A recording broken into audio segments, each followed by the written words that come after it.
Injil adalah kekuatan Allah yang menyelamatkan. Ini perkataan Paulus di surat yang dia tulis kepada jemaat di Roma. Jadi dia mengatakan, aku mempunyai keyakinan yang kokoh bahwa Injil itu adalah kekuatan Allah yang menyelamatkan. Pertama-tama orang Yahudi, tapi juga bagi orang Yunani. Nah, karena memang Alkitab ini, Perjanjian Baru, pada masa itu ditulis dalam bahasa Yunani, jadi Paulus mau bilang bahwa Injil ini yang adalah kekuatan Allah yang menyelamatkan bagi setiap orang percaya, itu berlaku pertama bagi orang Yahudi, tapi juga berlaku bagi orang lain, orang non-Yahudi, ya. Sejauh mana kita mau percaya kekuatan Allah ini menyelamatkan kita, itu menentukan sejauh mana kita menerima apa yang Tuhan sediakan bagi kita. Kalau kita percaya bahwa Yesus itu satu-satunya jalan keselamatan, dan karena itu kita memutuskan untuk percaya kepada Dia, lalu kita tidak percaya bahwa Dia itu juga ingin kita ini hidup sehat, ingin kita itu hidup dalam berkat Tuhan, maka kekuatan Allah yang menyelamatkan itu hanya berlaku bagi kita sejauh yang kita percayai. Jadi artinya sebagian orang itu hanya percaya bahwa Yesus itu menyelamatkan hanya dari api neraka. Jadi artinya orang yang terima Tuhan Yesus itu, dia akan masuk surga nanti, waktu di akhir zaman gitu ya, atau waktu dia sudah meninggal, dia sudah bersama Tuhan. Tapi selama di dunia ini, ya dia hidup sama seperti orang lain yang juga nggak percaya kepada Tuhan, ya. Jadi misalnya kalau sakit, ya hal yang wajar ke dokter, dan itu memang nggak salah ya. Tetapi untuk percaya bahwa Tuhan itu juga mau menyembuhkan, dan kesembuhan itu juga bisa terjadi karena mujizat, karena percaya kepada Tuhan, itu mungkin nggak terjadi ya bagi orang yang tidak percaya. Jadi Injil ini sebagai kekuatan Allah yang menyelamatkan itu bisa kita alami sejauh mana kita percaya. Sebagian orang Kristen maksudnya, itu bahkan tidak percaya bahwa Tuhan ingin agar kita itu hidup dalam berkat Tuhan. Ya, artinya hidup diberkati, bisa jadi berkat bagi orang lain.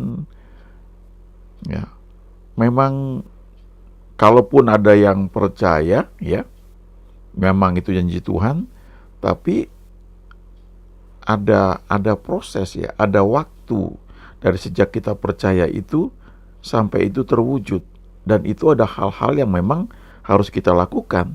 Tapi hal pertama adalah kita harus percaya dulu bahwa Injil ini adalah kekuatan Allah yang menyelamatkan. Waktu kita percaya, maka akan timbul iman, ya, iman, karena dikatakan di kitab Roma juga ya, Roma 10 ayat 17, iman timbul. Iman timbul karena firman yang kita dengar.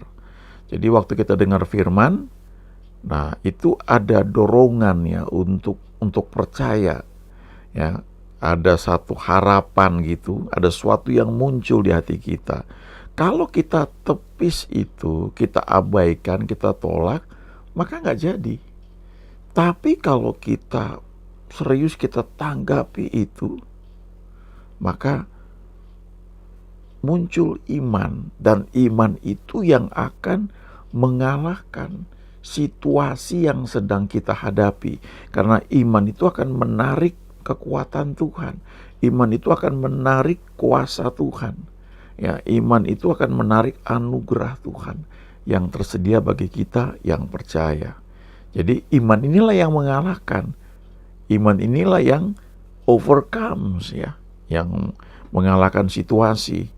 Iman ini yang menarik janji kesembuhan sehingga penyakit yang mungkin menyerang kita itu bisa kita kalahkan. Ya. Jadi sering saya katakan bahwa kekristenan adalah soal hubungan kita dengan Tuhan. Bagaimana kita bergaul dengan Dia, kita mendengar Dia berbicara lewat persekutuan pribadi kita dengan Dia, ya. Dia bisa bicara secara audible, dia bisa bicara lewat hati nurani, ya. Waktu kita baca firman, kita merenungkan, lalu kita mendapatkan pengertian, ya. Kita kadang-kadang kita mendapatkan tuntunan yang spesifik, ya, dan kalau kita lakukan maka akan terjadi mujizat, ya. Jadi iman itulah yang mengalahkan. Nah, itu sebabnya kalau kita hanya membaca Alkitab ini hanya sebagai pengetahuan, maka manfaatnya sangat terbatas sekali. Ya, mungkin kita cuma tahu bahwa ini nggak boleh, yang itu boleh, ya. Dan kita memandang Alkitab ini cuma sebagai kumpulan peraturan, yang mana boleh, yang mana enggak. Jadi mirip mungkin seperti kitab undang-undang hukum pidana atau perdata, ya. Artinya kumpulan peraturan atau kumpulan kisah yang kalau kita baca kita merasa terhibur, atau cuma sebagai bahan untuk guru-guru sekolah minggu tuh mengajarkan firman Tuhan, ya, kepada anak-anak sekolah minggu. Mungkin cuma itu. Nah, sebagian itu memandang Alkitab itu lebih dalam dari itu. Ketika direnungkan, itu menjadi wisdom, menjadi hikmat, menjadikan kita itu berhikmat dalam mengambil keputusan, ya. Nah, itu lumayan, ya. Artinya kita mendapatkan manfaat dari apa yang Tuhan janjikan di Alkitab ini, ya. Bukan hanya sebagai satu tulisan yang memberi ilham, memberikan satu pengertian, ya, tapi lebih dari itu, ya. Nah, kalau kita bergerak lebih jauh, ya, ini contoh ini di Lukas 5 ayat 5. Saya senang sekali, ya, kalau baca bagian ini karena ini luar biasa. Ini satu dari sekian banyak mujizat yang Yesus buat ketika dia ada di muka bumi. Waktu itu Yesus naik ke perahu Simon. Simon dengan teman-temannya telah sepanjang malam kerja keras, tidak mendapat ikan, ya, mereka nelayan. Lalu mereka kembali lagi ke pantai tanpa hasil apa-apa. Lalu Yesus naik ke perahu Simon dan Yesus pinjam perahunya itu untuk dia bisa mengajar banyak orang.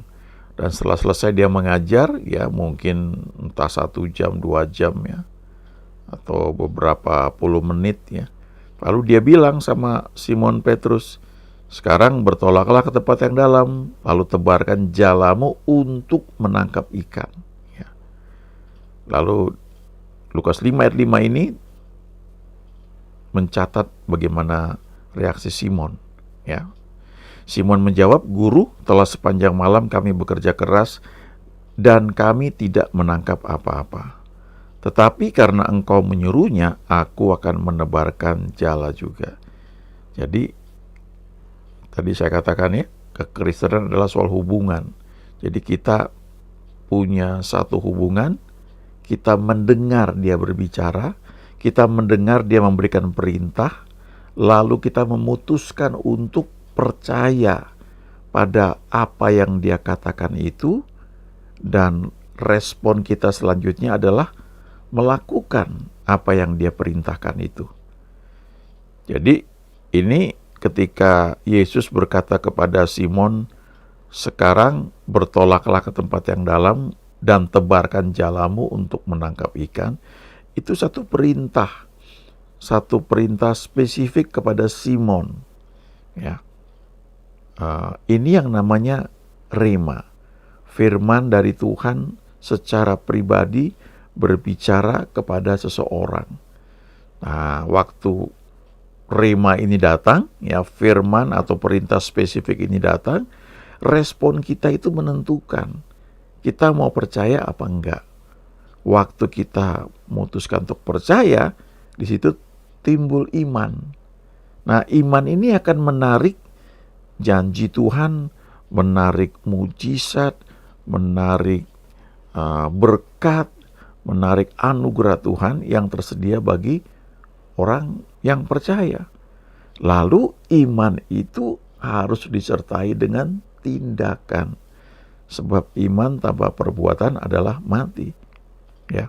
Jadi ketika Simon ini percaya, dia lanjutkan dengan tindakan yang menunjukkan bahwa dia percaya pada apa yang Tuhan katakan, lalu dia melakukannya. Dan kalau kita baca lebih lanjut, ketika mereka melakukannya, maka mereka menangkap sejumlah besar ikan yang membuat jala mereka akhirnya mulai koyak.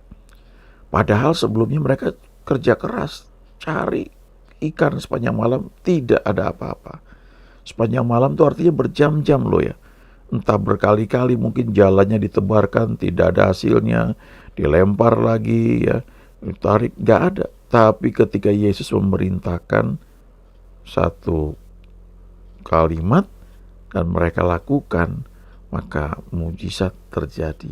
Ya, itu kekristenan ya, hubungan dengan Tuhan. Mendengar dia bicara, percaya dan lakukan. Yang menarik lagi adalah perkataan Yesus di Markus 11 ayat 22. Dalam bahasa Indonesia itu dikatakan percayalah kepada Allah.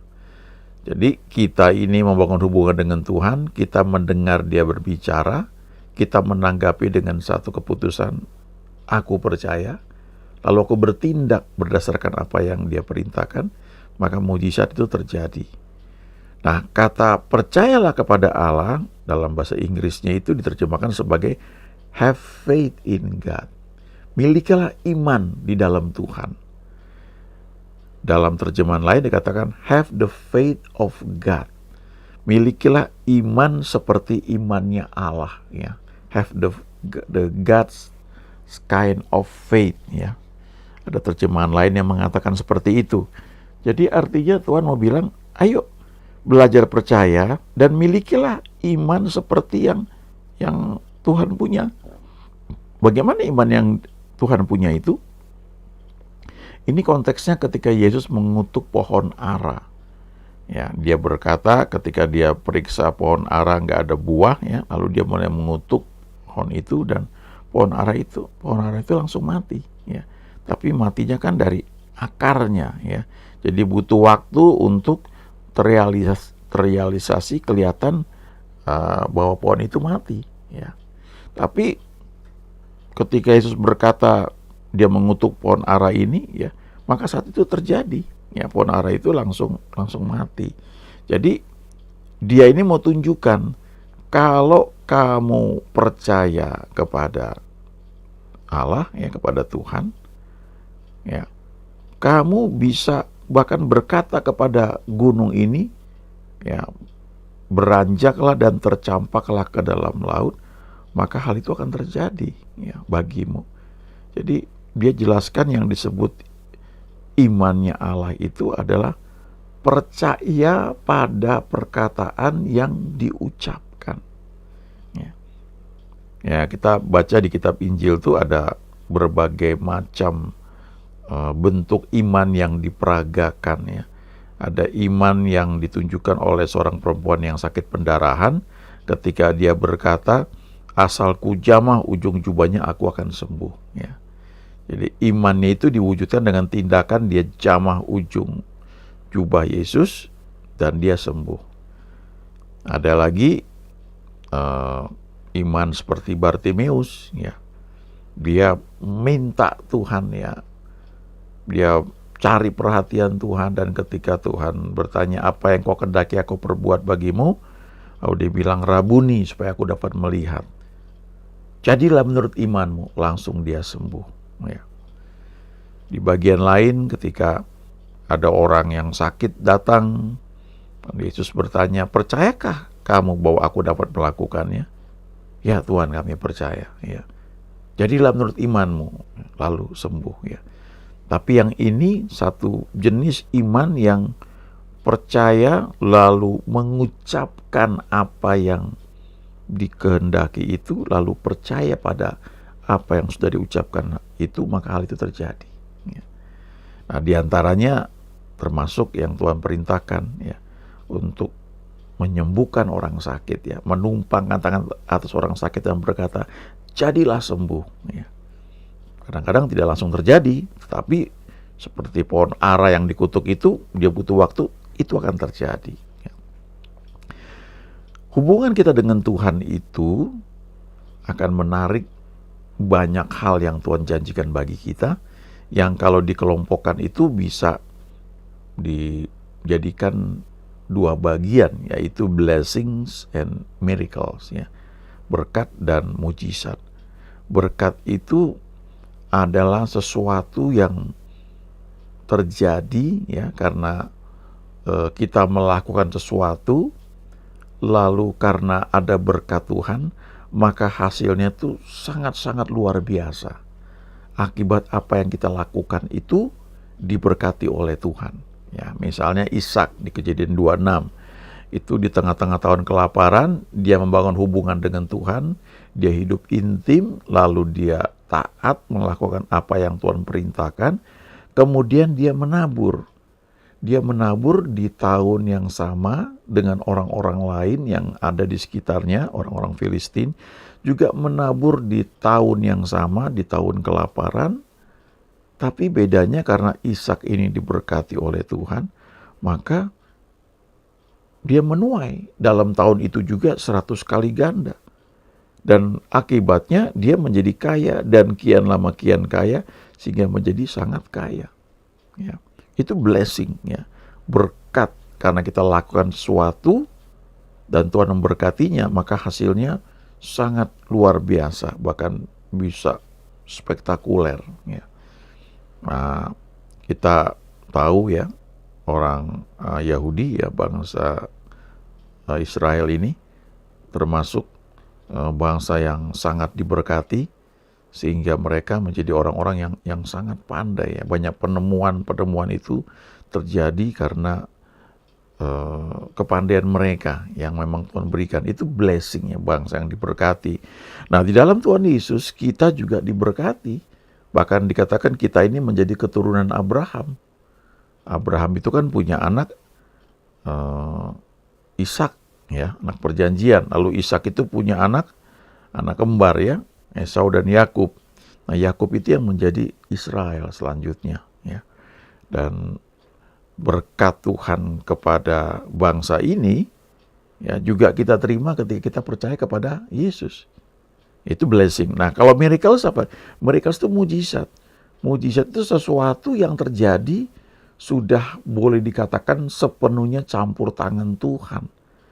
Jadi sudah intervensi surga ya. Misalnya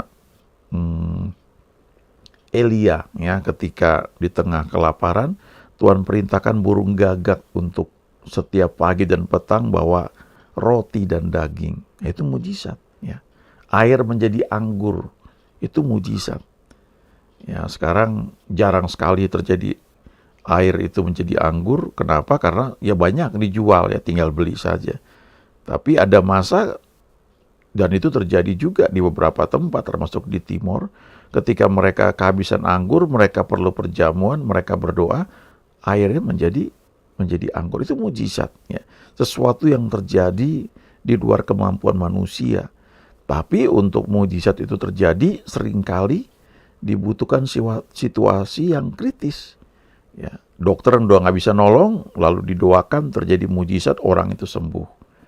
Dokter nggak bisa membuat orang yang buta sejak lahir bisa sembuh, bisa melihat, mujizat bisa membuatnya. Dua-duanya tersedia ya, blessings and miracles di dalam Tuhan. Amin.